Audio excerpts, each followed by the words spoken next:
Afternoon, folks. Cam Griffin here. It's the 6th of December. Sorry if that little firefighter pump is loud in the microphone.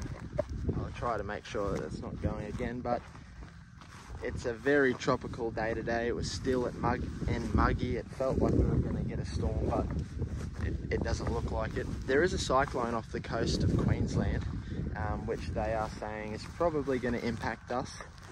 It'll just be interesting to see how, to what extent, you know, if we get any rain, and what it does end up doing. So I've just shifted the cattle onto their paddock for this afternoon. So we're on daily moves, once a day,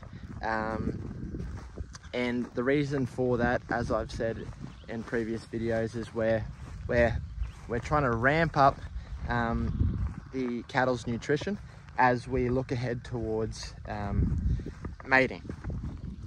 And so I am usually a proponent of ultra high density grazing, which we did over winter, and it worked amazing in terms of stretching out our winter stockpile and you know, us utilizing every blade of grass that we had. However, at the moment we have the luxury of you know, probably too much grass. The season has just turned around so rapidly, and so a lot of these plants, particularly the love grass, has gone to seed head straight away. And when a plant starts pushing out seed heads, that's where it puts all of its energy. So it puts all of its energy and resources into creating a seed head so that it can reproduce. So I guess that's just evolution. It wants to reproduce, and so there's not as much energy in the leaf anymore, so the leaf portion.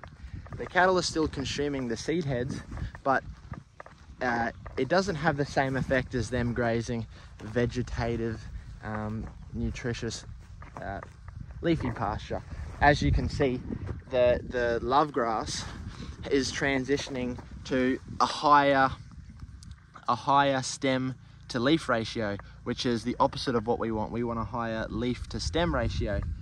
And if I were to get the cattle to non-selective graze all these plants, we would probably have to provide still a little bit of protein supplement, because the stems are a lot less digestible than the leaf portion. And so I don't want to spend any more money on supplement. At the moment we have the luxury, as I said, of having quite a bit of grass. And so I'm allowing the cattle to be a bit more selective.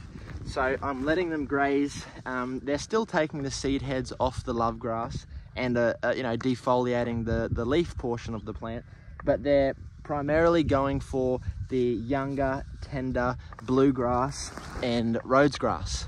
So these are the plants that they are you know, they are preferring, and that it's providing much better nutrition. So what I anticipate, or what I think I'll probably end up doing, is I'll allow them to be more selective. And if I show you the paddocks that they were in, if this phone doesn't run out of storage, I'm allowing them to be a little bit more selective, and then we'll come behind them probably next year and mulch the paddocks, or slash the paddocks, and essentially do what ultra high density grazing does. So we're completely leveling the playing field and removing all of that stem that they did not graze.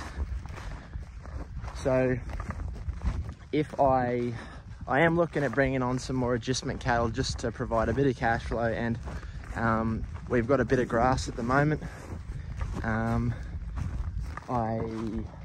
Depending on what cattle prices do, I may look at selling those Santa heifers as cow-calf pairs, and trading them in for something a little bit more suited to what we're trying to achieve with a cattle with good inherent body condition, that can cope a bit better on non-selective grazing.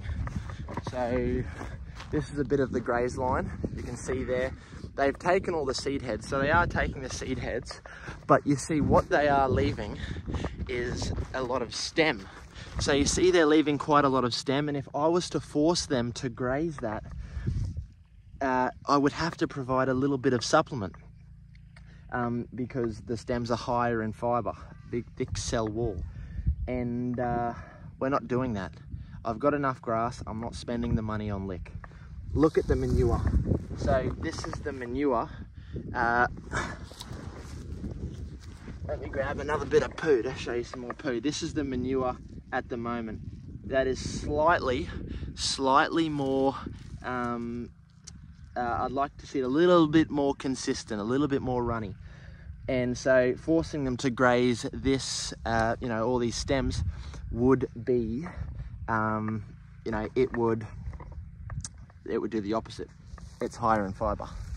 So that's why I think I'm going to come along and I'm going to clip the pastures all at a level playing field, take off the stems so that we go into winter with higher quality forage, right? So we don't want to just leave our plants like this going into our winter stockpile, because by April next year, if we don't graze this paddock again, these plants will be this high and brown again, really high in lignin, and we don't want them to get too far ahead of us. So I'll probably come back and clip this paddock. This portion of the property hasn't been clipped before, and you can see how tussocky and how thick some of these plant systems are. So that's what I'll be doing.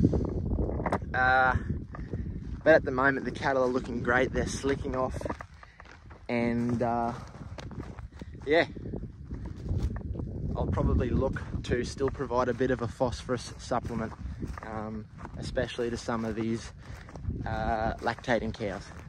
Righto folks, hope you have a great arvo all morning. See you later.